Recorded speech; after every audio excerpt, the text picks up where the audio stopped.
Welcome back to the podcast, everybody. It is lovely to be back with you.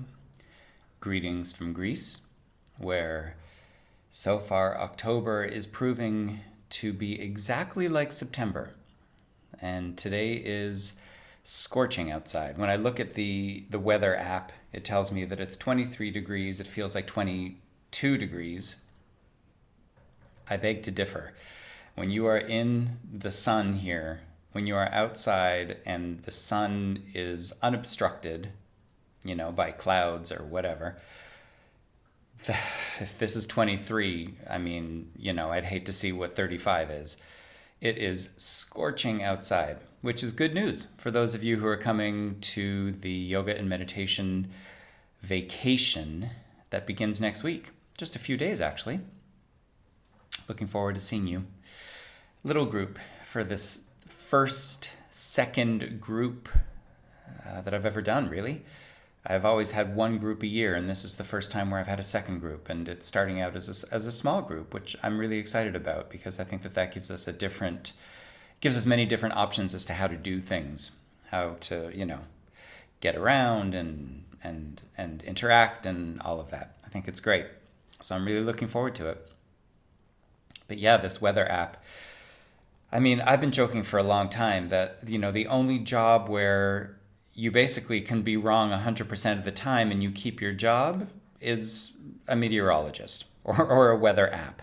And I know that obviously, it's educated guessing at best. And I think that most of what we take to be legit sources of information are very often educated guessing at best, including medicine. But with that said, I think it's really interesting that, I could be looking outside, and I have been, especially here. I've been looking outside where it's pouring rain, and then I just open the weather app, more for comedic value than to actually get any guidance or information. And the weather app tells me that, there's sun with some cloud. Because, I suppose that's not wrong. There is sun, you just can't see it because the clouds are so thick and it's torrential rain. I don't know, maybe that's the gig I should have gone into, keep a job for the rest of your life. I can't imagine that there's that much of a hustle, though. And I think that the past couple of decades have shown me is that I need the hustle.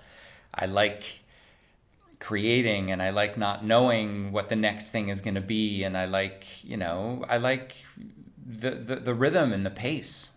I don't know, maybe if there are any meteorologists listening to this right now, feel free to reach out to me. Let me know what what your life is like. I know one meteorologist, actually. Maybe I'll reach out to her. We'll see. Anyway, yes, still in Greece, having a wonderful time, having a very how can I put this, necessary moment of solitude and isolation. I'm having my own retreat between groups, really. I really just stay in my apartment for the majority of my time. I don't see very many people. I lie down, I clean my place, I do my laundry. I go to the hospital in the main town because a few days ago, so you've seen, if you've been following my Instagram page and Facebook page, there's this kitten who's here at this, this apartment that I'm renting. And the kitten is, and listen, there are a bunch of other cats, one of whom is this kitten's mom, and then the kitten's dad is also here. But this kitten follows me around everywhere. It's so cute. And listen, let it be said, I am a dog person.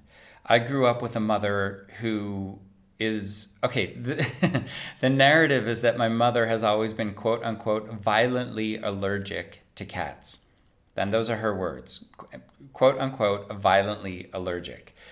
And I don't doubt it. I doubt that she is allergic and it could, restrict her airways and whatever. But the languaging has always been very dramatic, violently allergic. And so I grew up in a household where we were constantly told that the best kind of cat is a dead one or a ceramic one. We didn't have any pets. In fact, no, that's not true. I had a pet turtle. I think I named it Wendell. And I mean, basically, listen, one day my mother in my adult life told me that at one point she accidentally flushed the turtle down the toilet, so went out to get me another one, and I was apparently none the wiser. Listen, I did not grow up in a household where pets were valued. We never had a dog. We never had a cat. I think we had fish in an aquarium, and I had a turtle. I mean, for all intents and purposes, I guess these count rather as pets, but they're not. They're not. It's not the same. And so as soon as I moved out on my own, I got dogs. And I got two Jack Russell Terriers that were fucking bonkers. They were totally insane. And listen, to take full responsibility and accountability, I never got them properly trained, so that's on me. But one of them was like Woody Allen. Oliver, my dog Oliver, was like Woody Allen, like constantly neurotic, a little bit funny in a comedic way. And then I had Sally, who was the exorcist. Without a lie. I mean, I would bring her out for a walk, and if she saw anything with a pulse, she would just start screaming, proper screaming. And after those two dogs, I wasn't sure if I was ever going to get another. And then I got Willow. And Willow is like the reward for having put up with the fucking bonkers ones, you know? Totally. But yes, bringing it back, I have never really gotten to know cats very well. And so cut to me being here and there are cats everywhere. And this little kitten is so cute. So cute. He is so cute. And he's got the most beautiful face, the most beautiful eyes. He's tiny. And he follows me everywhere. He is always underfoot. And I don't know, I want to say like 6 or 7 days ago, I did laundry and I was putting the laundry out to dry on the drying rack, and I didn't see that the little kitten was like right under my feet, and I accidentally stepped on him. And I stepped on him, and then he, I guess in retaliation, he bit my big toe. So, I mean, listen, cut to me, you know, after speaking to a friend of mine who then phoned a doctor here. I went to the public hospital in the main port town and got incredible medical care and ended up with a tetanus shot and antibiotics. And it was great because I was almost due for my tetanus shot. Last one was 2014, cut to 2023. Here I am. So it's really been an interesting moment. But the second that cat, I mean, I've been having the best time with this little kitten, but like the moment the cat bit my toe and I realized what had just happened, and I realized that whatever plans I had made for the day, I needed to let go of, because I knew that I potentially was going to be going to see a doctor. All I could hear was my mother in my mind, that the best kind of cat is a dead one or a ceramic one. Which I don't necessarily agree with, but I do think that the best kind of cats are the ones that are like dogs. And I'm just going to leave it there. I don't want to piss off the cat people population. I know that you are many, and I know that you are loud. And, you know, in all honesty, a really good friend of mine who I've spoken about a lot, my friend Chantal, who passed away in one of the towers on 9/11, she loved cats. She was such a fierce protector of cats. And actually, when she passed away, she was living in Harlem. And she would take in the strays on the street. She would feed them. And actually, I saw this because one day when I was in New York, my then partner and I dropped her off at a convenience store before dropping her off at her apartment. And she went into the convenience store to buy cat food. And then we saw her put the cat food out, like right at the corner of a bunch of alleys. She fed all the cats. But she also took the cats that were ill in. She brought them into her place. She brought them for medical or veterinary follow-up. She got them healed. She found them homes. And at the time of her passing, she was referred to as the Cat Lady of Harlem. And when people went into her place afterwards, when they realized that she had been in the towers, because she was only supposed to be there for 3.5 hours, 3 hours, something like that. So definitely wrong place, wrong time. They found a bunch of cats who were all their follow-up care happened, and they were all placed. They were all given homes. And so, to be honest, whenever I bond with a cat like I am with this little kitten, I kind of think of Chantal. I think of her and think that she must be smiling down on me. This kitten that I've, really bonded with here, his name apparently is Bobo, but I have now, and I was calling him Bobo, but now his name is Killer. I think the Killer is more apt because he's so sweet and adorable and seemingly harmless. But my God, step on a cat, it's gonna fuck with your day.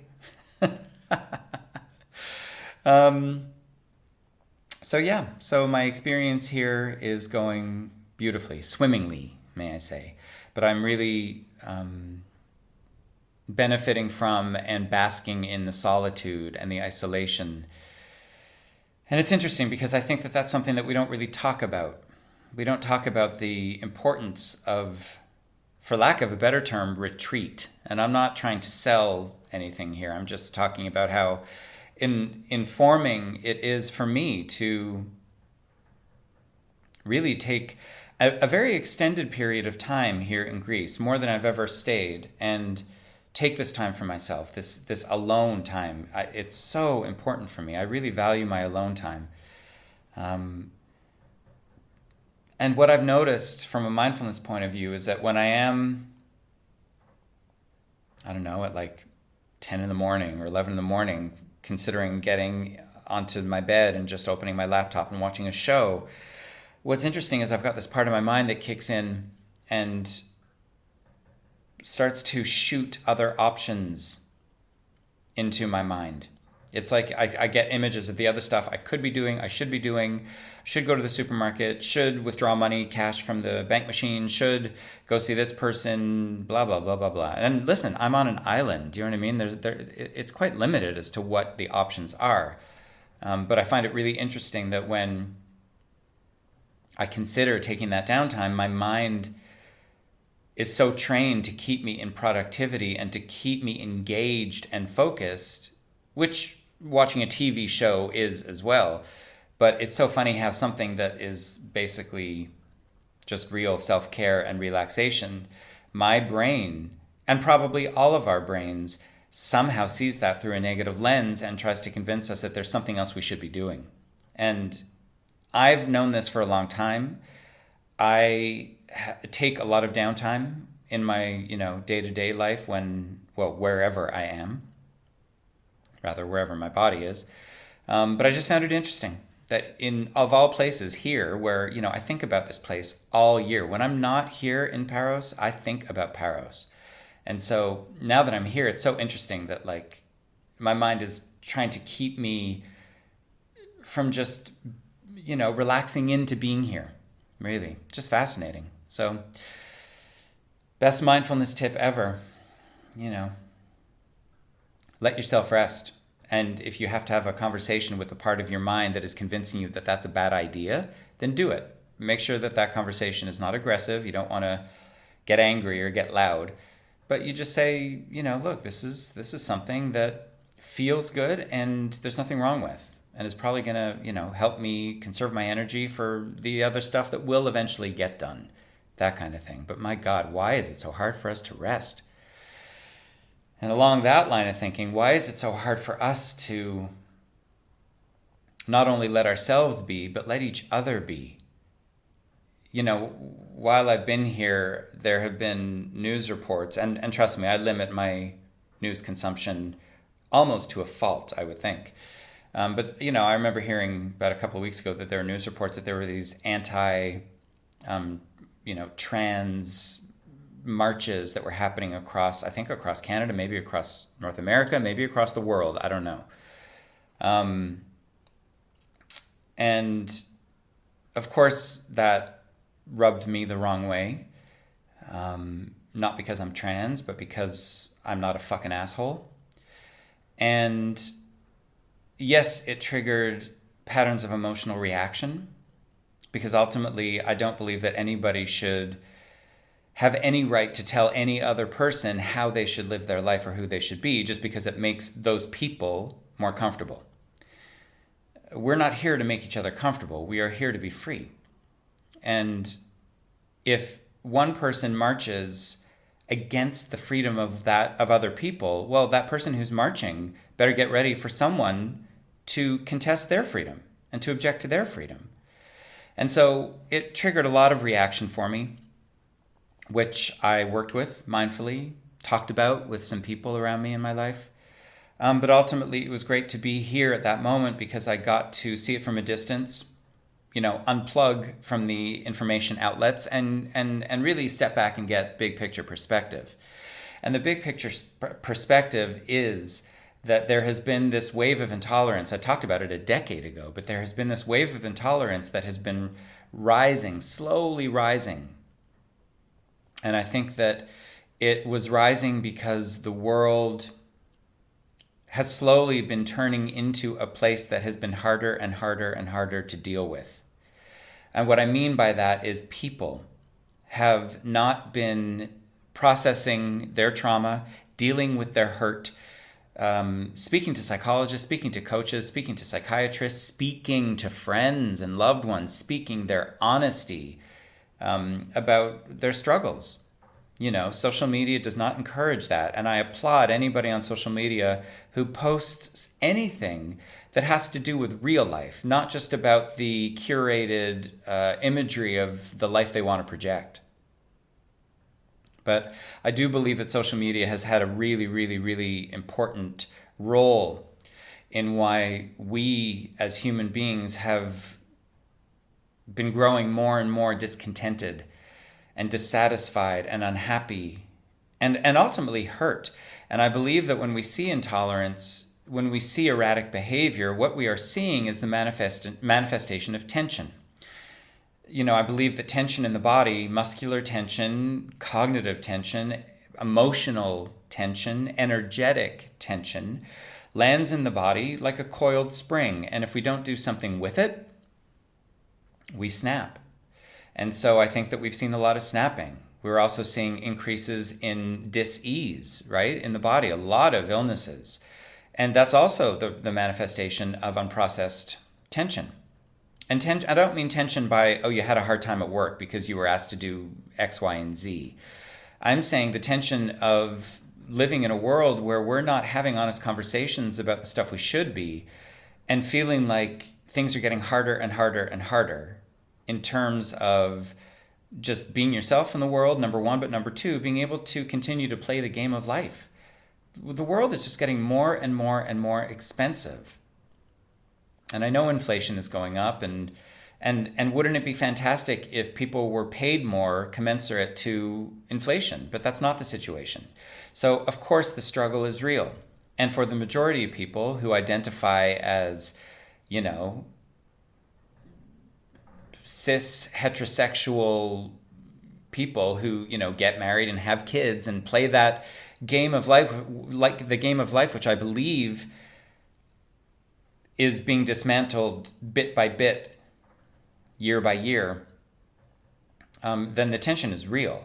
Because for those of you who are parents and have kids and are trying to keep a roof over your head and trying to keep your kids educated and trying to keep them safe and trying to maintain your jobs and trying to maintain, whatever income is coming in so that you can keep this house of cards standing, I empathize.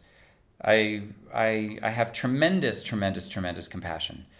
But, what we're seeing is that, no one was ever trained to do any of that, to do any of this life thing, given the extremes of what the world is presenting with today, what humanity is presenting with today.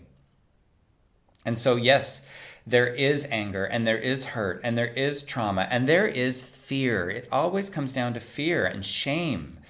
And, the pandemic just accelerated that. The pandemic was like, did you think that you were closer to success and glory and further away from poverty and hunger than most people? Did you think you were better? Well, here, watch this. Fuck you. And now everyone's going to be, to a certain degree, afraid. And let's see how that goes. And how did that go? Essentially, it just re-triggered people's traumas, old patterns of fear, old wounds that had not gotten processed properly, that had not been healed. And I am no exception. I have been going through the same thing. I have also been steadily in therapy, steadily talking about this, steadily trying to figure my shit out, because I understand that the only way through is the way through. Not through suppression or repression or moving around it, but like you got to deal. And so I'm dealing. And listen, the shit is not easy. But listen, as somebody who is a wellness coach who brings a healthy dose of psychology into what I do and spirituality and energy into what I do, it would be irresponsible of me to not be talking about my shit with someone else while I'm helping other people with theirs. It would not be responsible. And ultimately, the last thing I want to be is that person who walks around thinking, or who walks around projecting the image that I've got my shit down and I'm here to help everybody else get their shit down. I don't think we ever get our shit down. All we know is that everything is in a constant state of transformation, and that transformation is not always for the better, or rather, should I say, not always for the comfortable. And so I think that we've all been asked to process discomfort and be with discomfort in a way that we never have been before.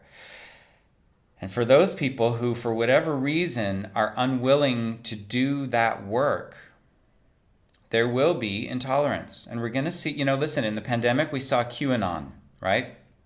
And we saw people, the extreme right and the Trumpers, and we saw all of this stuff. And I think that what we were seeing was the process of people's hurt coming out after being repressed for so long and being expressed in this like Braveheart, stampede of rage. And it didn't need to make sense. It simply needed to be released. And I think it still needs to be released. I just wish that it would be released in a more productive way and in a less harmful way. But we saw it with QAnon. We saw it with these people who were just talking fucking bullshit. Sorry for the judgment, but like really. And now, that has morphed into these people who are marching for trans, and this anti-trans youth movement.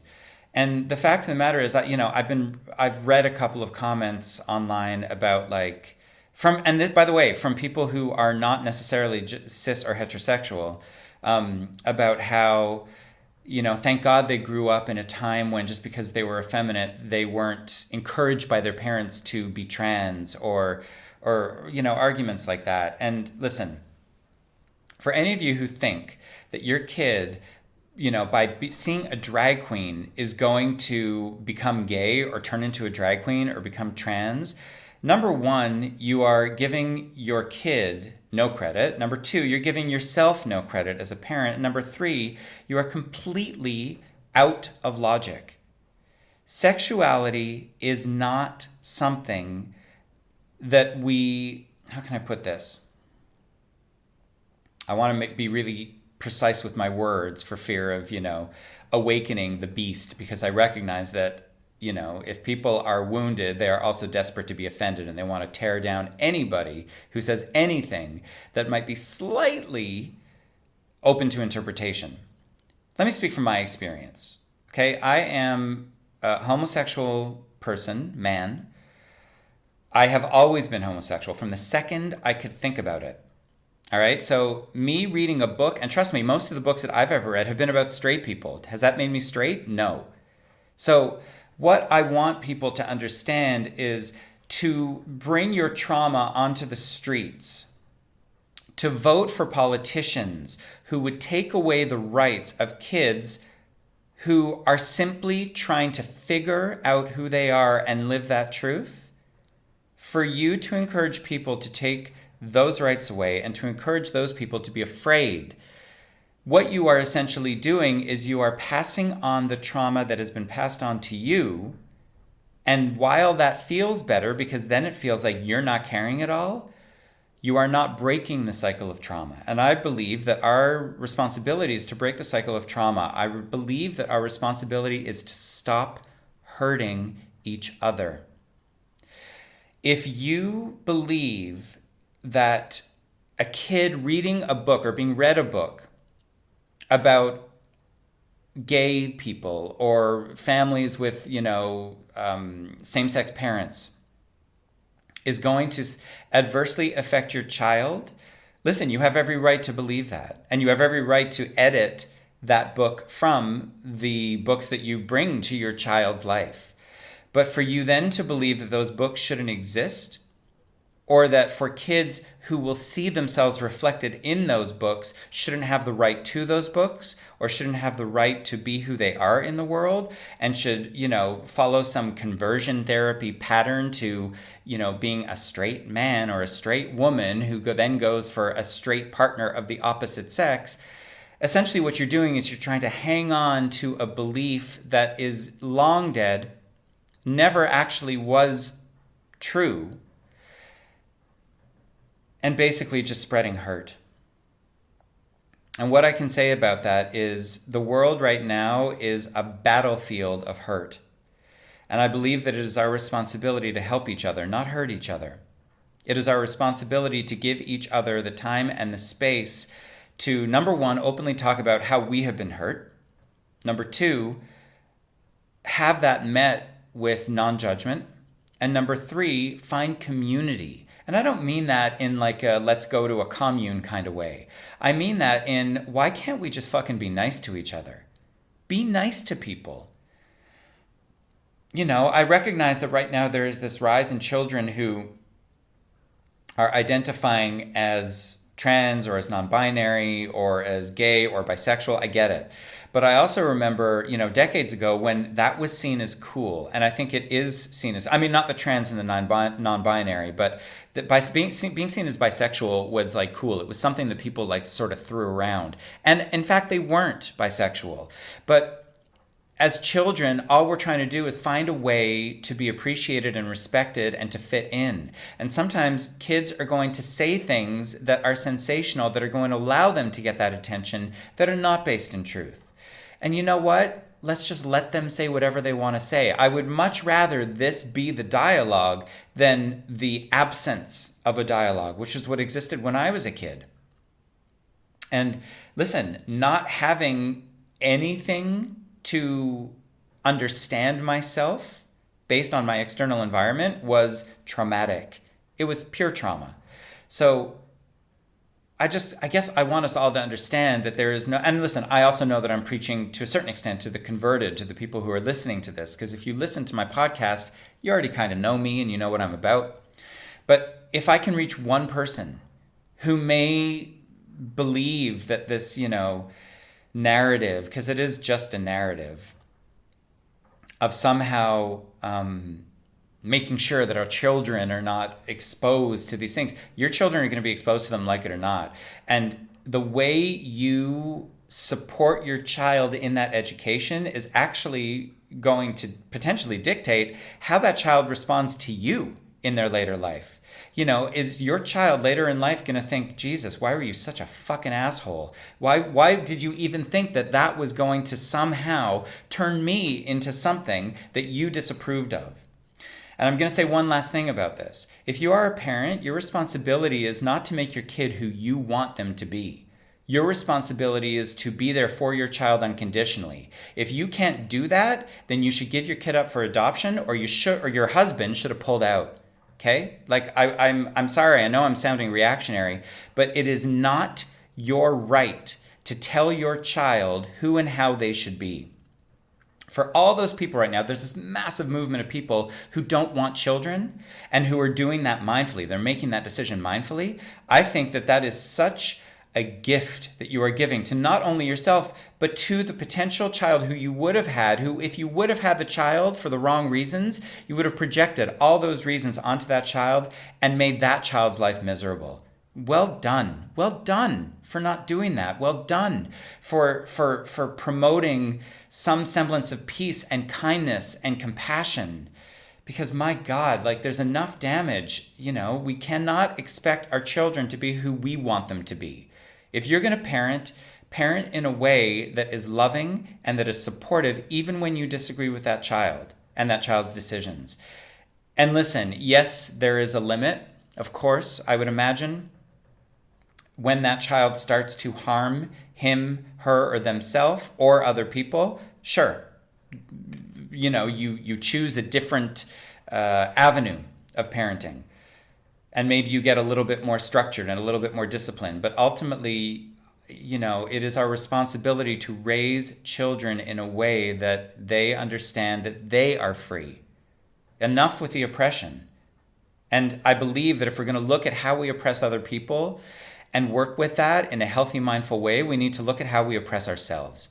And I really do believe that these people who are marching against the rights of other people, it doesn't matter who those people are actually doing it to themselves in many ways. Oh, could I ever make a joke about the American Republican Party right now? But I'm not going to. I'm not going to. Okay? I'm not doing that. Anyway, listen. I just wanted to express that there's all this stuff that's going on that's bouncing around in my mind, and I think it begs attention. It begs us looking at these things mindfully so that we recognize that perhaps the way we are operating in the world and in our own life and with ourselves needs to be re-examined. Maybe we need these little hermit moments where we extract ourselves from our daily life and from our families and from our circles and our routine and take an extended moment so that we can simply be and find the thing that has been eluding us, which in many cases is peace, calm. I could say happiness, I could say purpose, I could say love, I could say all those things, but ultimately I think that, we need to start with calm. We're not going to find those things if we're not finding calm, stillness. It's so important. It's just so important. The last thing I wanted to talk about, ants. So last night I went on this hike on my own around, what's been happening on this island of Paros is that over the last decade, what I've seen is it's gotten busier and busier and busier, and I can't judge it because I've been a part of it by bringing people here. But what's happened is a lot of the ways in which this island was very traditional and kind of like 20 years ago, a lot of that has changed. And one indication of that, in a not so great way, is when you go to beaches that used to be largely largely undeveloped and largely for the people who live here. So, you would see families with kids with towels under trees have gotten completely developed by private companies.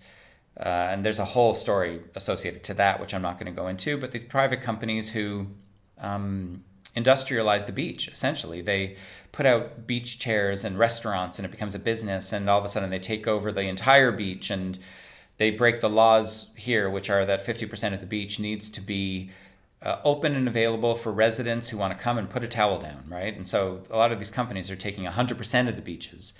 And there was this movement that started here in Paros this summer, Save the Beaches. There were residents who would come down and protest with banners on the beaches, got worldwide attention, and it spread to the other islands to combat the exact same greed, corporate greed, really.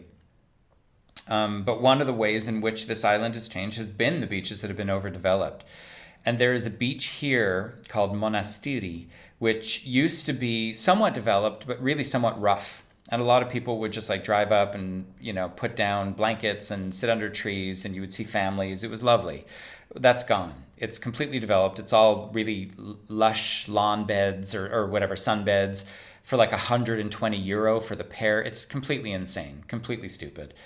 But last night what I did was I went to Monastiri not to contribute to that fuckery, but to go for this amazing walk because it's a beach that's in a little cove and the rocks, the little hills around it are all rocky and beautiful, and it was a great little hike. And as I went on that hike, and as I'm being mindful of where I'm stepping because I was walking in Birkenstocks, which apparently I think is not what you're supposed to do when you're hiking. I think what I remember hearing is you don't wear open-toed sandals when you're hiking. Listen, I made it through, but I'll remember that for the next time. But as I was looking down, I kept seeing these little lines of ants over and over and over. If I saw there, sometimes I would see like organic matter that was obviously, dying or being ingested by ants, and the ants would be all over it. And or I was seeing like just these lines of ants just working, just so efficient. And I kept seeing them over and over and over again. And I thought, God, it's fascinating because, here I am going on this hike. And if I look down, there's a whole other world happening, a whole other world of life. Life happening in its efficient way to maintain itself. Life happening to maintain life. And so I was just, very mindful of the ants and very mindful that I wasn't stepping on them and, doing my thing. Anyway, one thing about being here is that no matter where you stay here, if you leave food out to rot or if it's unfinished and you leave it out without putting it in the fridge or without wrapping it up properly, the ants show up in no time. And I don't know where they come from, probably the drains. I have no idea. But oh my God, do they ever show up? And when they show up, it's like a thing. It's almost Hitchcockian. So yesterday I got back from this hike in my Birkenstocks. I picked up dinner. I came in. I sat at my little table where I'm sitting now. And I ate. And I think I dropped a piece of food, whatever. I bent down, picked it up, wiped it up. Cut to about 2 hours later, I was going to bed. And I just came by the table and I looked down and I saw tons of ants. And I was like, oh no. And I thought maybe it was because I had missed a piece of food that I had dropped. But in fact, my Birkenstocks were sitting there. And to see how many ants were actually there, I lifted up my Birkenstocks.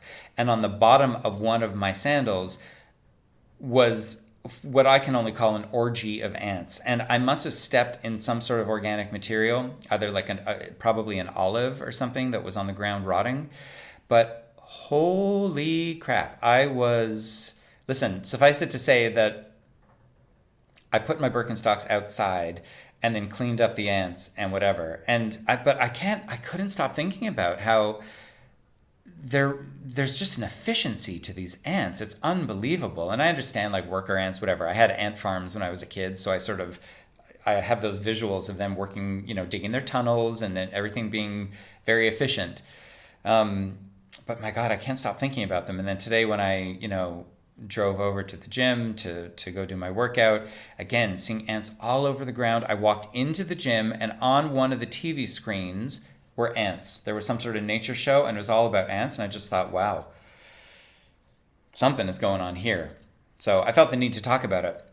What I will say is that if this proves to be some sort of like last podcast where you find out that like I got killed by ants in my sleep, I just got like devoured by ants, then I want you to understand that there's something very powerful and magical happening on this island, not necessarily safe, and I want you to tell my story. All right, don't let it die with my body. Anyway, listen, there was a lot in there. I felt the need to share. I hope it was helpful. In my last podcast where I interviewed Sarah Wilkinson, I had told you that there was an announcement coming up, and that announcement has since been made on social media and on the interwebs, but it has not been made here. And I'm very excited to announce that February 10th to 17th, I will be giving a proper retreat, a proper yoga and meditation retreat on the Osa Peninsula in Costa Rica. So excited. I have a friend of a friend who is now becoming a friend who was referred to me. I was in England months ago where I podcasted as well. And I was introduced via WhatsApp to a woman and indirectly her husband who are building, they're in the process of finishing building a brand new wellness retreat center on the Osa Peninsula, essentially on the beach, like on the water, but just sort of set back, separated from the ocean by a garden. And long story short, my friends in England said to me, you need to meet this woman because you guys are going to hit it off. And we have, and we did. And we basically collaborated to make this happen. So February 10th to 17th on the Osa Peninsula in Costa Rica, I will be giving a week-long retreat. Breakfast and dinner will be included. I am beyond excited. The place looks absolutely stunning. And, they are located at a place where whale migration occurs. And they have this like camera on the beach where they can, through the telescopic lens, see the whales like from the beach. So we are going to probably go on a whale watching excursion. It is right at the gateway. I believe it's called Corcovado National Park. It's at the gateway to that national park. So there's also an option for an excursion to go out to do that. All that to say that I'm really, really, really looking forward to it. Rooms are limited. It's not a massive retreat center. Rooms have already started to sell, which I'm very grateful for. And so if you have any interest in joining us, February 10th to 17th in Costa Rica, go onto my website, brandlevinson.com. Go under I think it's wellness retreats or wellness trips tabs and check it out.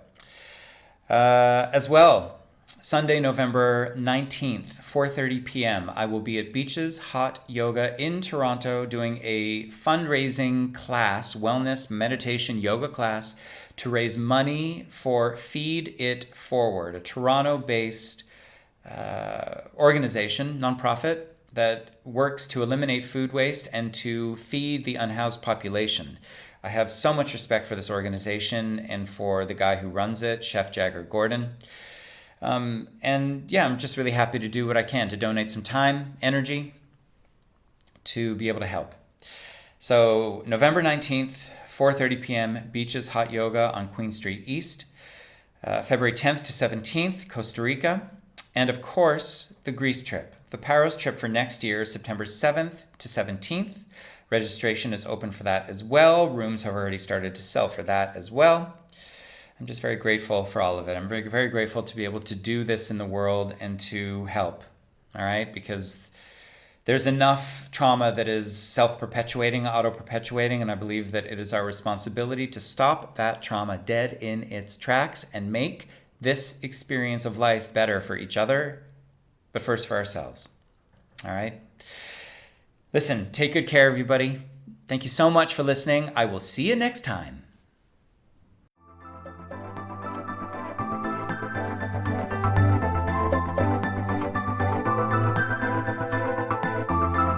This has been The Examine Life with Bram Levinson.